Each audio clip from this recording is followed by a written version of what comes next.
कर एक नायाब ऑर्किड तोड़ दिया जिसकी कीमत $10 मिलियन थी। फिर उसने जल्दी से पौधा उठाया और उसे बर्फ के पानी में डुबो दिया।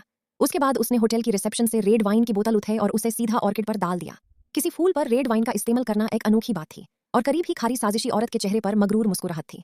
उसने पहले जानबूझकर ऑर्किड पर उबलता हुआ पानी डाला था ताकि वो उस नौजवान लड़की को फंसा सके जो गांव में पली बढ़ी थी। तमाम नौजवान लड़की फौरन उस चाल को समझ गई, लेकिन उसने अपनी राइवल को बेनकाब न करने का फैसला किया। वो जानती थी कि ये ऑर्किड एक नायाब और जहरीली किस्म है जो ठंडे पानी में फलती फूलती है और उसे लिक्विड में परवरिश की जरूरत होती है। रेड वाइन उबलते हुए पानी की वजह से खराब होने वाली जारों को ठीक करने में मदद करेगी।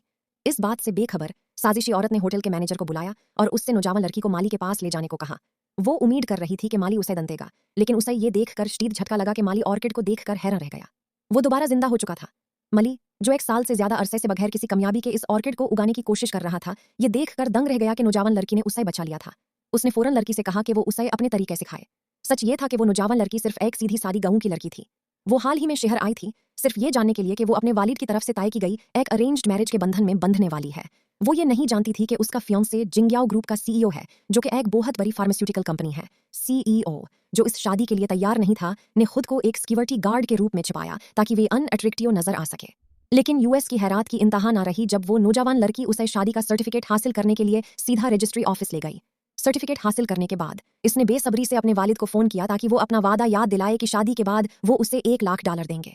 ये सुनकर सीईओ ने फौरन ये फर्ज कर लिया कि वो दौलत की लालची है और सिर्फ पैसों के लिए उससे शादी कर रही है, लेकिन हकीकत उससे कहीं ज्यादा उलझी हुई थी।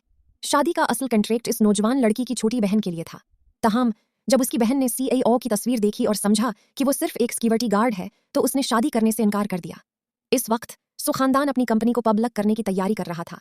एक गरीब फीनस को रद्द करने के बारे में मनफी खबरें इनके शेयर्स की कीमत को नुकसान पहुंचा सकती थी। मौके का फायदा उठाते हुए नौजवान लड़की की मक्कर सोतीली मान ने तजवीज़ दी कि उसकी जगह उसकी बहन को भेज दिया जाए। नौजवान लड़की ने 2 शरात पर इत्तेफाक किया। पहली ये कि उसे शादी के बाद $1 लाख चाहिए थे और दूसरी ये कि उसने जिंगयाओ ग्रुप में नौकरी का मुतलबा किया। दूसरी शर्त के पीछे उसका असल मकसद किया था। जिंगयाओ ग्रुप एक नए डेवलपमेंट प्रोजेक्ट के लिए उसके आबाई शहर को मिस्मार करने की मंसूबाबंदी कर रहा था। वो कंपनी में शामिल होना